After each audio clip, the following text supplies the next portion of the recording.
Vibes today, Sailor, that's her daughter in the front, walking to her first communion.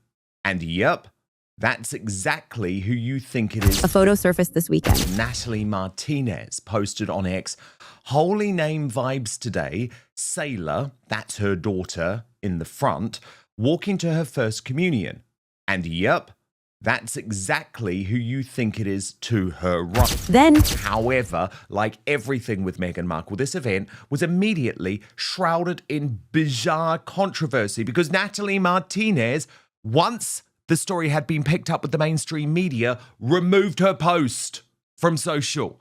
Sabera alone pointing out, why delete that? just hours after People magazine ran their glowing piece about Meghan Markle's rare solo trip to Chicago for a godson's first communion. A church in Chicago. And we know that because within hours, the propagandists for the Sussexes, People magazine, had heralded this solo trip to Chicago for her godson's first communion. The local TV presenter who posted the original image, Natalie Martinez, scrubbed it from her social media. Deleted. Gone. You already know what I'm about to say. This wasn't a coincidence. Not a coincidence at all. They wanted you to see her sitting in that pew, just like us. No special entrance, no security, just a humble celebrity blending in with normal families. Air solo trip, and that she arrived early to Holy Name Cathedral without any special accommodations. That is according to a source close to People. So let me take you through this reporting, which is going to horrify Prince Harry. People confirmed that Meghan travelled to Chicago over the weekend for the first communion of the son of one of her best friends from college, and that Meghan is the boy's godmother. Meghan went solo to the event and has already returned home to Montecito, California, People confirmed.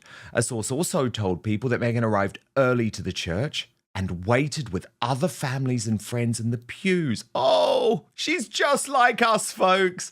And that she didn't use a separate entrance. But the moment the article dropped, the evidence disappeared. That's not how organic moments work. That's how PR stunts work. And the reason they're panicking, well, you'll see. Because that little church visit in Chicago didn't just manufacture a feel-good headline. It detonated a grenade under the entire foundation of Prince Harry's ongoing legal war against the British taxpayer. You know the claim. Harry insists he and his family face such extreme, constant danger in the United Kingdom that only taxpayer-funded, round-the-clock royal protection can keep them safe. The UK is too perilous, too threatening, too utterly lawless for him to even consider bringing his children back without guaranteed armed security paid for by you. Here in the United Kingdom, as I am regularly reporting, we do have huge problems. But let's just remember, Prince Harry and Meghan Markle are claiming that they need guaranteed constant security protection from the British taxpayer because they are so under threat in the United Kingdom. And it is just impossible given how famous they are and given their royal role. That's the story he's been screaming in court. And yet here's Meghan in Chicago, alone. Now I need you to stay with me here because the numbers don't lie. Last year, Chicago recorded 460 homicides. That was the lowest in 60 years, but still an enormous number for one city.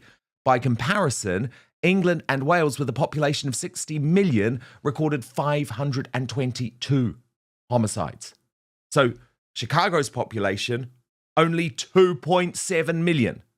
In raw numbers, one mid-sized American city produced almost as many murders as the whole of England and Wales combined.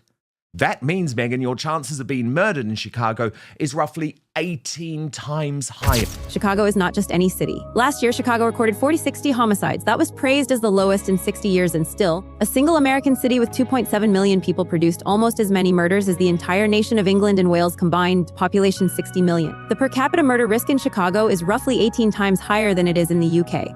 Gun violence in Chicago dwarfs the total firearm homicides of Britain by an order of magnitude. They see more people shot to death in one ordinary year than the whole UK sees killed by guns over several years combined. And Meghan Markle went there, sat in a cathedral, waited with other families in the pews, and flew back to Montecito without a single reported incident. No security cordon, no throw drama. You know, just like I know that if the UK were truly the war zone Harry's lawyers described, this trip would have been impossible. Actually, wait, let me rephrase that. This trip is impossible under their own logic, yet it happened. And while Meghan was playing the humble godmother for cameras she pretends not to want, something else was happening that cuts even deeper. Her father, Thomas Markle, arrived safely in the United States after a grueling, stressful journey kept confidential by his other daughter, Samantha. Has now arrived safely in the US. This was first reported by Caroline Graham, his close friend.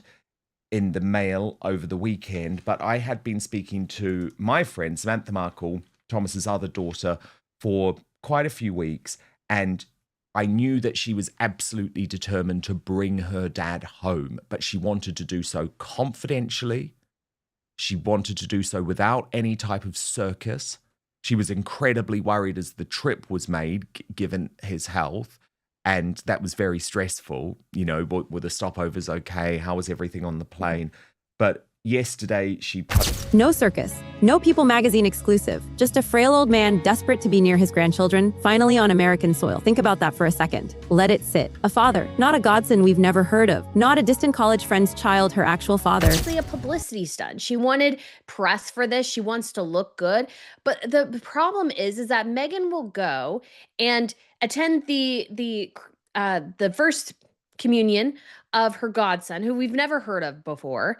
But yet she won't go and see her father, her father-in-law, her nephews, her niece, her siblings. Like, she won't go see any of them, no matter what the cost is. But she's willing to go and attend this first communion, which I mean, it's a big deal within the Catholic faith, obviously, but I just don't think it was something that was necessary for her to do, given the distance. Everybody would understand why she wouldn't go. And so it raises the question of who was she there to support, really? And it just highlights again how much she is denying and trying to distance herself from people who can hold her accountable, namely her family, and always going to friends who she can lean off of, she can grift off of, and they can grift off her, and it's a grift together, and it's just kind of pathetic and sad, and we all see through it. 100% we do, because as Brittany, you posted on X when you saw this story just a couple of hours ago, but she won't go to see her father, father-in-law, nephews, nieces, siblings. A decision like... He crossed oceans, he endured stopovers and health scares, and he landed in the same country as his daughter. He's here now. So what's stopping her? The security farce she hides behind doesn't work anymore. You got on the plane to Chicago to go and, go and see this godson that we've never heard of at his Holy Communion. What's stopping you seeing your dad? Nothing. Yeah, and it's always been nothing, Dan. That's the truth. It's always been nothing. The security farce is exactly what you would think it is. It's a farce. Meghan doesn't want to see people who she either no longer finds useful or people she thinks are not going to go along with the grift anymore. And the royals saw right. She just proved you can be a global superstar attending a cathedral in one of the most violent cities on earth without a single bodyguard in sight. So why can't she drive a few hours to see her own dad? The answer has always been nothing. It's always been nothing, but now it's exposed. Here's the thing though, the real target of this exposure isn't just Meghan's personal cruelty, as breathtaking as it is. It's Harry's entire legal house of cards crumbling in real time. He's been fighting to force British taxpayers to fund his security because, according to him, the alternative is unthinkable danger. Meanwhile, his wife casually demonstrates that they can move freely, without protection, without anyone even recognizing them, in a city where your statistical chance of being murdered is 18 times higher than in the very country he claims is too dangerous to visit. You're not stupid, neither am I. We've all seen through this grift from day one. But now they've handed us the proof on a silver platter. They think we're too distracted to connect the dots. Actually, they think we're too dumb. That's the part that gets me, the arrogance. Now here's where it gets interesting. 100%, 100%. And I am not prepared to have it happen. I mean, maybe on a normal day, Brittany, we could say, actually good. She's realized she is just normal, but then it's like, what happened in terms of this local television celebrity posting the picture, then the moment it's picked up by People magazine, Brittany, she deletes it. Well, I'm sorry. I'm not born yesterday.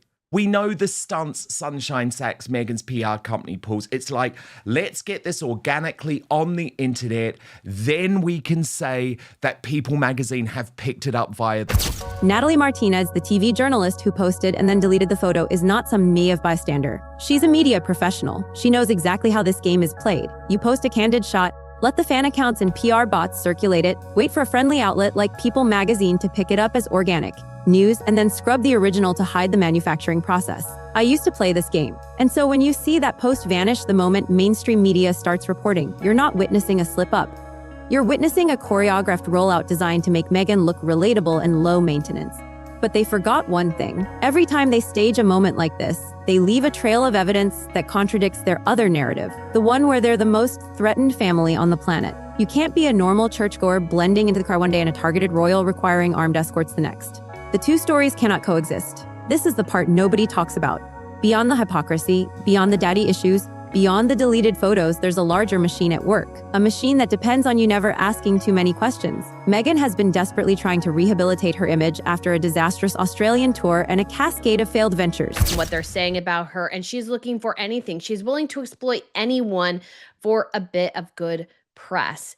And unfortunately, people see through a lot of that because none of it is genuine. She is never genuinely trying to reach out and connect to people. Her PR people know that nothing softens public perception like associating her with children, faith, innocence. So they plugged her into a First Communion, framed it as a solo mission of godmotherly devotion, and fed the imagery to the press. But in their rush to manufacture warmth, they handed everyone with eyes the smoking gun that destroys Harry's security narrative. They buried themselves.